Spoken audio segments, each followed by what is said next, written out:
Hello people, welcome to another Foosh video review. Today we're going to be taking a look at Hasbro's new Transformers Generations Deluxe Class Windblade. Windblade is the fan-created figure based on that poll a while ago, and it looks like fans really like complex-looking female Transformers. She looks really cool. She has kind of a kabuki thing going on, it looks like. And I can't wait to get this figure open. It looks like she comes with an issue of what I'm going to guess is Windblade number 1. Her 4-issue limited series just recently ended, so I'm gonna assume that's what's in the package. And if we look at the back here, we get a little bit of a taste of what this character is all about. Right here it says, when given the opportunity to join the Autobot cause, Windblade jumped at the chance. The Autobots were more than happy to welcome her to their ranks. Her near-telepathic link to the Titan Metroplex is a remarkable power that holds untold potential. So it sounds like she is quite the interesting figure, and I'm really excited to open her up and see what she's all about. So why don't you sit tight while I get her open, and we're going to take a look at Generations Windblade.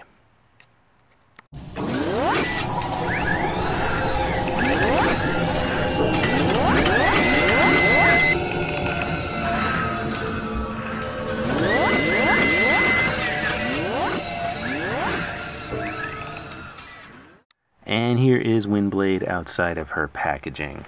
As you can see, she's quite a colorful figure. There's lots of blues and reds and blacks, mainly reds and blacks all over the place, with some blue and yellow and silver accents. From the front, she looks great, but then we look at it from the side like this, and there's a lot of kibble all over the place. But at the same time, the kibble looks kind of cool. Like, she's got these huge wings here, and they kind of look kind of like intimidating and imposing. So, I mean, it's kibble, but it's not, like, horrible kibble, I guess. It's kibble that I'm learning. It's like Stockholm Syndrome. You gotta live with kibble, so you may as well learn to like it. I don't know. But I think she is a pretty snazzy-looking figure. I just really wanted to use the word snazzy there. But, I mean, I like her. I like her. I'm warming up to her still. I'm getting used to her. Honestly, what my problem with her is the whole kabuki thing that she's got going on. Let's just get a close-up on her face sculpt here, so we can put this in some context. There we go. The kabuki thing was not part of the fan vote. That was definitely something the designers themselves brought into this. Like, fans voted on her gender, let's see, like what her alt mode was going to be, what her color scheme was going to be, things like that. So the kabuki aspect was something that was definitely brought into it at the design level as the figure was being put together, conceptualized. So we get her in this kabuki thing, and it's just kind of weird for me for like a Cybertronian character to have a design that's so influenced by an Earth culture. So it's an idea and a concept I'm still warming up to, but overall, I mean, I basically do like the figure, and again, I'm still getting used to her. Let's see, for comparison's sake, in terms of size, let's get her with Starscream. Generations Armada Starscream. If we can get them both in the frame nicely. And they're roughly the same size. Windblade might be just a little bit taller than Starscream, which is kind of oddly satisfying in a weird sort of way. But she's also much smaller than, here is Delicate Warrior that iGear had a hand in a few years ago. And Windblade looks considerably smaller than this third-party figure. Now, something that makes Windblade a little bit difficult to deal with, it's difficult to keep her standing sometimes because of the design of her feet. This is one of the more painful aspects of the character. And, of course, a huge truck is going to go by right now because, of course, her heels here, she's got these little feet, and then her heels like to fold in like that, and it'll drive you crazy when you try to keep her standing. But otherwise, like, her articulation is not too bad in robot mode. She's got a swivel head that can also move up and down. I mean, the head has some range of motion, not a ton or anything. Let's make sure I'm not gonna lose the figure here. Her arms can go all the way out to the side like this, and they can be raised. If you raise them too high, the whole kind of wing comes with them, so you got to be aware of that. And the shoulder thing does not like to stay down or stay up, it likes to come down. She's got a bicep swivel and hinged elbows that can get a nice 90 degrees. And let's see, her wrists have a swivel, though they are very snug. There is a swivel there. Her waist has a swivel, which is something we don't often see with Transformers. Her thighs, her hips are on balls, but the design of her thigh here, that red portion that sticks up, kind of hinders her range of motion somewhat. Kind of annoying. And then she has hinged knees, and that's about it.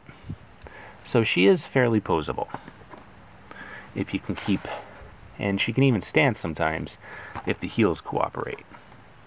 That's always the trick, is making sure the heels cooperate. Okay. Now for accessories, she comes with a very awesome looking sword. It's a clear plastic with a purple gradient there to make it look like energy. And she can hold it fairly easily in her hand. So she can, go into battle slicing up Decepticons. And if you can get it just right, she can hold it. I mean, the handle's large enough for a two-handed pose, and it is possible to get her to hold the handle with both hands. And I think that is awesome. That's pretty awesome. And she also comes with a scabbard for the sword, and there are these notches, or these pegs, that can be inserted into the slots on her hips, so that she basically looks like that. And I think that is thoroughly cool. That's really, really cool. So, I mean, I am a fan of her robot mode. Yeah, I am warming up to it. I think I have warmed up to it. And one other thing, this gold portion of her head, it's supposed to be detachable. She can hold it like a fan to further the Asian influence here. But mine is on there really, really snugly, and I have not been able to get it off. And I'm worried about, of course, breakage, so I'm not forcing it. I don't want to force it. So it's going to stay in place. But how about we get her transformed? How's that sound? Let's get her into her jet mode. Okay, I want to straighten her arms out like this, and we can fold her shoulder things down and in place.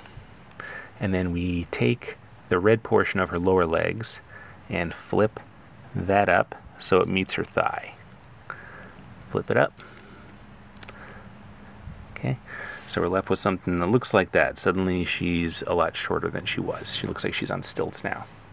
This lower portion here can flip around, and her heels fold up and in, and that can actually be joined. There's a peg there, and then we can just get her arms out of the way for a second and flip that entire portion around.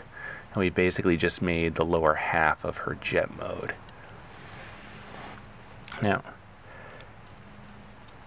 her chest does open up like this, and we can fold her head in and move her arms, her shoulder joints down a little bit.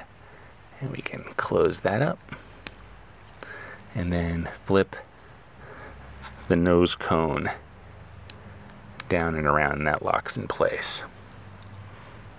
So we basically got the body of the jet. Now we just have to work with the wings. And we can fold those down like so. Those portions flip up, and we fold that down, and this portion also flips down, and there's a little notch here, a little slot that goes into this slot here, and then that locks into place as well. Her wings are a little bit tricky to work with. I'm not crazy about them. There we go. That's all good and in place.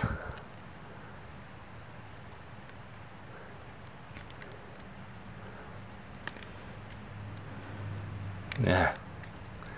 Yeah, this is what I mean, that they're it can be kind of challenging.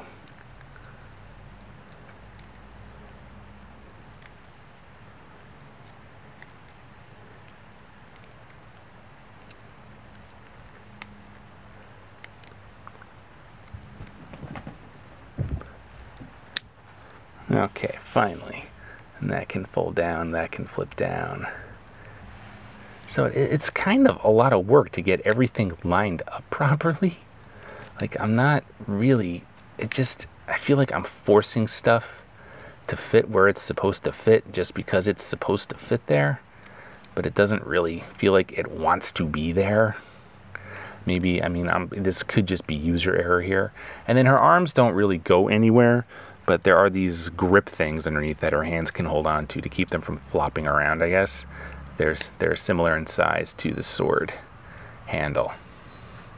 So that's basically her jet mode. And it looks kind of cool, but look at this big old gap here. That's kind of unfortunate. But fortunately, there is a way around that. Hasbro isn't leaving us completely high and dry. We can take her sword, put her sword in the scabbard, and then there is a peg hole right here for the peg on her scabbard, and that can just go right in there, and that helps to close that gap somewhat. At least there's something there now. It's not just a big gaping hole. But that is her alt mode. Finally, it is a little fiddly, a little difficult to get her into it again, because I feel like I'm forcing some stuff. But I mean, it doesn't look terrible. It looks okay for a retail level deluxe jet. It's not bad. And then the fan things are posable too. They can be flipped around into a couple different positions. So not too shabby. I definitely prefer her robot mode of the two, so I'm going to go ahead and just put her back in that really quick. Go with the swiftness. Back, open up. Free the wings up, free her arms up. Free the lower half of her legs. Flip. It's supposed to flip around. There we go. And that forms her heels. And we can move the lower part, or the upper part of her legs, or the lower part of her legs that are stored in the upper part, back down to form her lower legs. And flip her waist around. Open her torso up. Flip her head out. Move her shoulders up into place. And then close up that part of her torso. Those parts of her wings can flip up. And then we can fold the wings back. And once again, little Miss Kabuki is back in her robot mode. Now we can put her shoulders back in place too. There's a lot going on here, I feel like. And I don't know.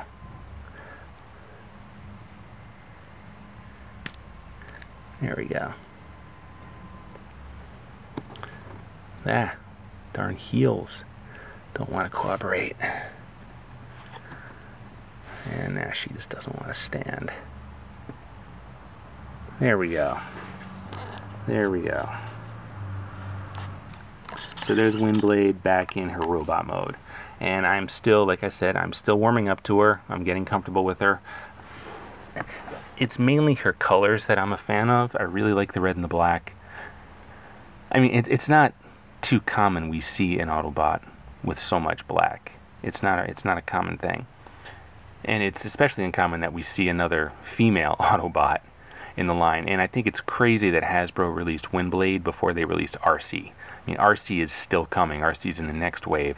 And she's only been, what, 20, 26, 28 years coming? So we got Windblade in the proper Generations line before we got RC. So that's very interesting. Maybe RC could benefit from a fan vote. But anyway, this is Windblade. Let us know what you think about this figure and leave a comment below. Check us out on our message boards. Comment there as well. And thanks for checking us out. We'll see you very soon.